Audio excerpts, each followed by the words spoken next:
लेकिन आज चर्चा माननीय प्रधानमंत्री श्री नरेंद्र मोदी जी की 2 दिवसीय बिहार यात्रा की, जिसमें उन्होंने पटना में एक रोड शो भी किया और रोहतास के विक्रमगंज में एक बड़ा रैली भी किया।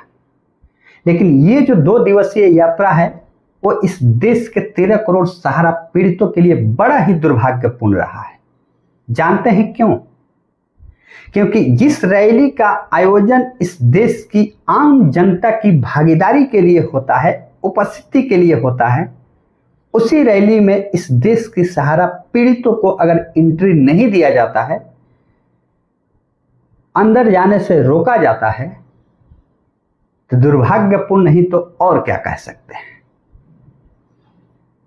क्या देश के प्रधानमंत्री नरेंद्र मोदी जी की रैली में सहारा पीड़ितों की एंट्री नहीं हो सकती है? मिली जानकारी के मुताबिक कुछ सहारा पीड़ित 10-20 के संख्या में गुट बना करके अंदर जाने की कोशिश कर रहे थे, जिनके पास हाथों में कुछ पोस्टर बैनर थे, सहारा का भुगतान करो इससे रिलेटेड। वो अपनी उपस्थिति दिखाना चाहते थे इस रैली में कि हमारी भी मजबूरियां हैं, जरा हमारे मुद्दों पे भी ध्यान दे दिए प्रधानमंत्री नरेंद्र मोदी जी। लेकिन हुआ क्या? उनको अंदर जाने से रोका गया, प्रवेश नहीं करने दिया गया। वहां की जो पुलिसिया प्रशासन थी, उन्होंने सख्ती से मना कर दिया कि आप प्रवेश नहीं कर सकते हैं, इस तरीके के पोस्टर बैनर लेकर के आप अंदर नहीं जा सकते। जब लोगों ने इजाजत मांगे तो उन्होंने कहा कि नहीं, ये सुरक्षा व्यवस्था के अंतर्गत आप पोस्टर बैनर लेकर के नहीं जा सकते, बीजेपी के झंडा लेकर के जा सकते हैं। जी हां, ये कैसी नीति है? क्या इस देश की आम जनता जो किसी मुद्दे से अगर पीड़ित है तो वो अपनी उपस्थिति इस देश की प्रधानमंत्री के समक्ष रैली में शांतिपूर्ण तरीके से क्या नहीं दिखा सकती है? इस पे क्यों रोक? क्या इस देश के सहारा पीड़ित इस देश की आम जनता नहीं है? क्या वो रोहिंग्या है या फिर पाकिस्तानी, जिनको रैली में एंट्री नहीं दिया जाता है? इससे बड़ा दुर्भाग्यपूर्ण क्या हो सकता है? उम्मीदें तो यहां तक की थी कि इस रैली में माननीय प्रधानमंत्री नरेंद्र मोदी जी इस देश के सहारा पीड़ितों के लिए कुछ ना कुछ ऐलान जरूर करेंगे। जहां पूरे देश के निवेशकों की उम्मीदें टूटती हुई दिख रही है, वहां एक उम्मीद थी कि बिहार जैसे महत्वपूर्ण राज्य के चुनाव प्रचार के दौरान माननीय प्रधानमंत्री नरेंद्र मोदी जी कुछ ना कुछ कह सकते हैं, जिनसे उम्मीदें थी। कहने की तो बात छोड़िए, उनकी रैली में भी पहुंचने से रोक दिया गया। बड़ा ही दुर्भाग्यपूर्ण है। हालांकि ये कोई पहली बार ऐसी घटना देखने को नहीं मिली, इससे पहले भी ऐसी तस्वीरें देखने को मिली है।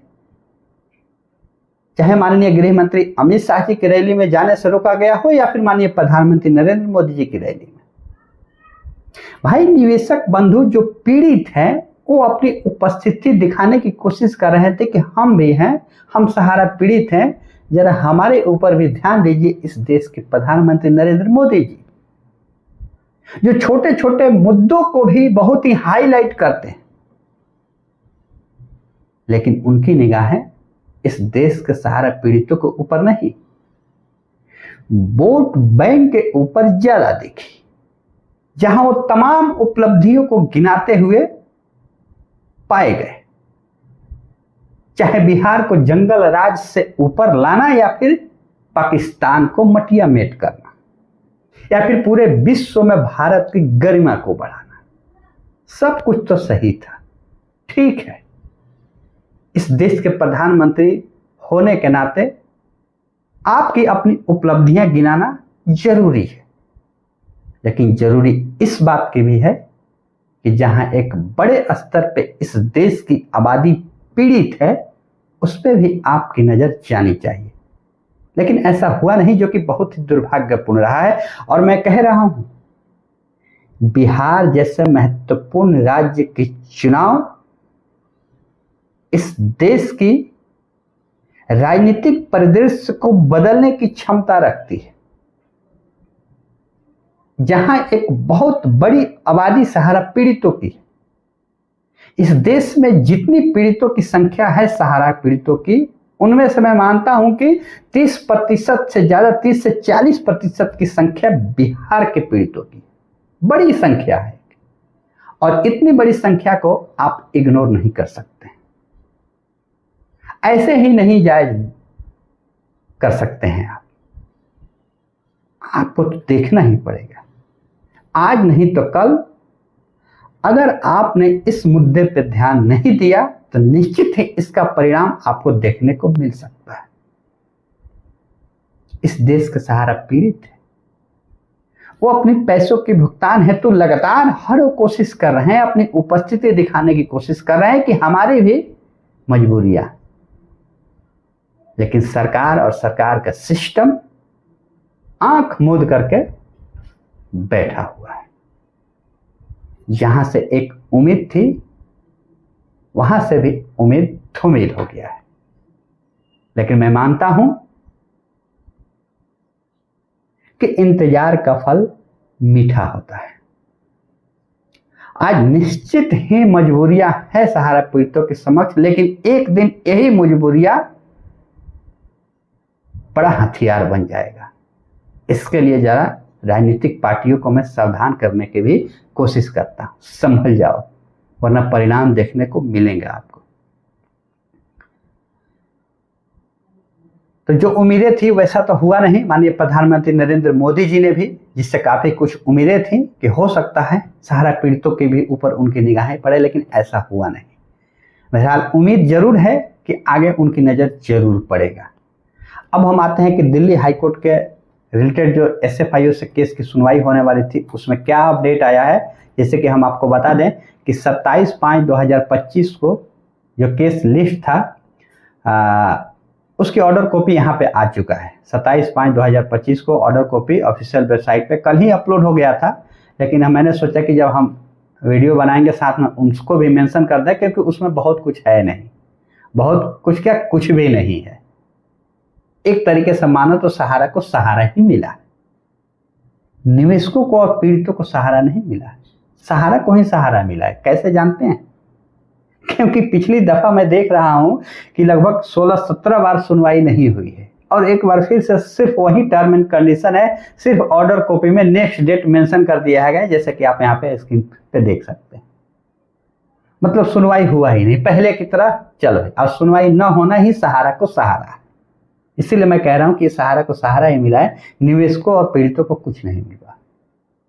यही है कोर्ट का कामकाज, जिसमें सिर्फ तारीखें मिलती हैं, और तारीख मिलना सहारा को सहारा ही है। क्योंकि पिछले अगर 15-17 बार से अगर सुनवाई करने में कोई भी रुचि नहीं दिखाता है तो मतलब क्या है भाई, आप नेक्स्ट डेट देते जाओ, ये हमारे लिए अच्छा है।